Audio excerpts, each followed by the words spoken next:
Hello friends, स्वागत है आप सभी का मेरी इस नई वीडियो पर। तो ये जो वीडियो है वो करीब एक महीने के लंबे टाइम के बाद आपके सामने मैं अपलोड कर रहा हूं, क्योंकि मुझे भी काफ़ी काम था, मेरी एग्जाम जो उस वजह से मैं वीडियो नहीं बना पाया।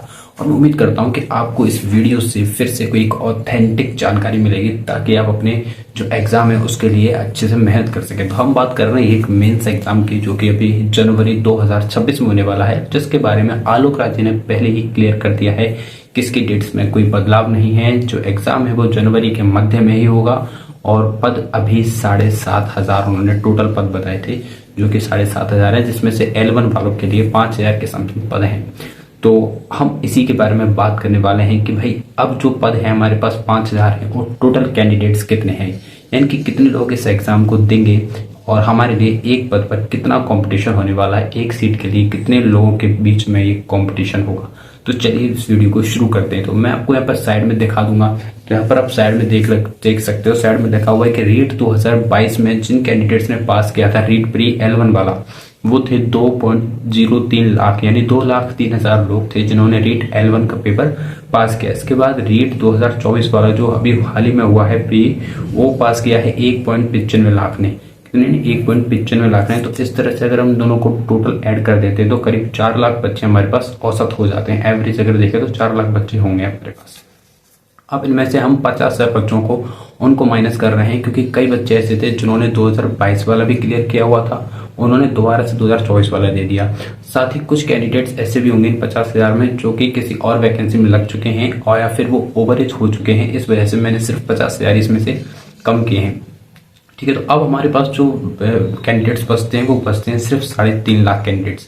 हालांकि 5,000 पोस्ट के लिए 3.5 लाख बहुत ज्यादा है। तो इस हिसाब से अगर हम देखें तो एक पद के लिए 3.5 लाख में 5,000 का भाग दिया मैंने, जो कि 70 जो है वो कैंडिडेट्स बैठ रहे हैं, कि एक सीट के लिए 70 कैंडिडेट्स में मुकाबला होने वाला है। तो ये है आपकी इन्फॉर्मेशन, देख सकते हो आपकी 70 कैंडिडेट्स का मुकाबला हो सकता है। लेकिन अब वहीं एक और बात जो मैं आपको बताता हूं कि अब ये मुकाबला और भी कम कैसे हो जाएगा। क्यों? पहला पॉइंट ये है कि जब आलोक राज जी ने अभी ये कहा है कि सिर्फ 5,000 ही पद हैं, तो इस वजह से कई लोगों ने तैयारी करना छोड़ दिया है।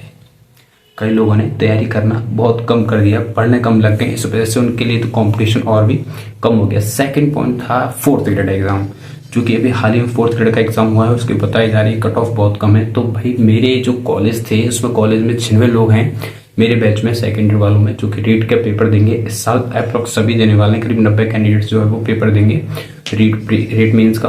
तो उनके जो है 90 बच्चों में से 4th ग्रेड का ये असर हो रहा है इन पर। भाई कई लोग 90 नंबर लाकर बैठे हैं, और उन्हें ऐसा लग रहा है कि वो 4th ग्रेड ही कर लेंगे, उन्हें 3rd ग्रेड की कोई जरूरत नहीं है। उन्हें नौकरी चाहिए थी जो कि उन्हें 4th ग्रेड में मिल जाएगी, तो इस वजह से वो 3rd ग्रेड का पेपर नहीं देंगे। तो ये कैंडिडेट्स भी कम हो जाएंगे। तो इस वजह से अगर आप बात करें कि जो 3.5 लाख कैंडिडेट्स हैं, इन 3.5 लाख कैंडिडेट्स में से भी अगर हम देखें तो सिर्फ ऐसे जो कैंडिडेट पेपर देने वाले जो रह जाएंगे वो रह जाएंगे सिर्फ 3 लाख कैंडिडेट्स। इसमें पहली बात तो 3.5 लाख इसमें अप्लाई करेंगे, उसके बाद सिर्फ 3 लाख हैं जो अपियर होंगे, क्योंकि 86% तक की जो है इसमें प्रेजेंट रहती है। अब तक के जितने भी एग्जाम है हाईएस्ट सब में 86% की वो देखी गई है, कि सिर्फ 86% लोग जो है प्रेजेंट रह पाए अब तक हाईएस्ट। तो इस हिसाब से 3.5 लाख में से सिर्फ 3 लाख इसमें प्रेजेंट रहने वाले हैं। और इनमें से भी जो 4th ग्रेड में लग जाएंगे या फिर उससे पहले पटवार वीडियो इन एग्जाम्स में लग जाएंगे, वो इस पेपर को देने की कम उम्मीद रखेंगे और कम ही शायद पेपर दे पाए। तो इस वजह से मैं बात करूंगा सिर्फ 2.5 लाख कैंडिडेट्स की। कितने की? सिर्फ 2.5 लाख कैंडिडेट्स पेपर देने जाएंगे। अब इसका मतलब 2.5 लाख कैंडिडेट्स का मतलब ये हो गया कि जो कॉम्पिटिशन है वो एक सीट के लिए 70 से घटकर 50 पर आ गया।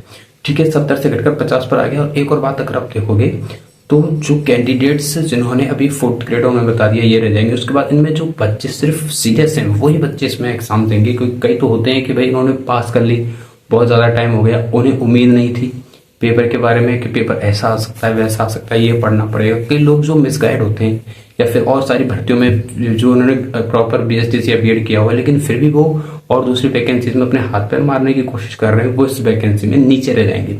तो इस वजह से जो पढ़ने वाली कैंडिडेट्स है वो भी बहुत कम हो जाते हैं। तो एक तरह से देखा जाए तो आपका जो मुकाबला है ना वो एक पोस्ट के लिए सिर्फ 25 से 30 लोगों के बीच में है।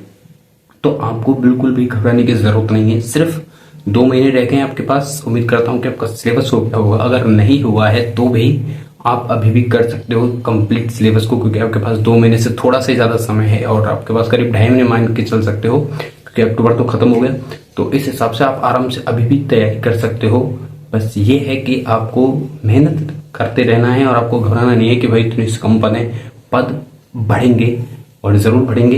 ये बात आप अभी लिख सकते हो, स्क्रीनशॉट ले लो वाली इस वीडियो का, या फिर इस बात को आप सेव कर लो अपने पास में कभी, पद कि नहीं बढ़ेंगे। तो मैं कह रहा हूँ पद बढ़ेंगे, L1 के ज़रूर बढ़ेंगे और इस वजह से कंपटीशन काफ़ी कम होगा, लेकिन पिछली बार से कम नहीं हो पाएगा। जो कट ऑफ पिछली बार रही थी उससे 5-10 नंबर ज़्यादा ही कट ऑफ होगी इस बार भी, वो तो पेपर के ऊपर डिपेंड करता है। तो आपको ये बात समझ में आ गई होगी कि भाई थर्ड ग्रेड का जो एग्जाम है टीचर वाला, उसमें कितना कंपटीशन होने वाला है। अगर सभी बच्चे एग्जाम देते तो एक सीट पर 70 का कंपटीशन होगा, और अगर सिर्फ सीरियस कैंडिडेट्स के अकॉर्डिंग हम देखें तो सिर्फ 25 से 30 बच्चों का कंपटीशन रह जाता है। तो ये फुल वीडियो, फुल इन्फॉर्मेशन। तो इसके अलावा और भी कुछ डाउट हो तो वो आप मुझसे पूछ सकते हैं। तब तक के लिए मिलते हैं।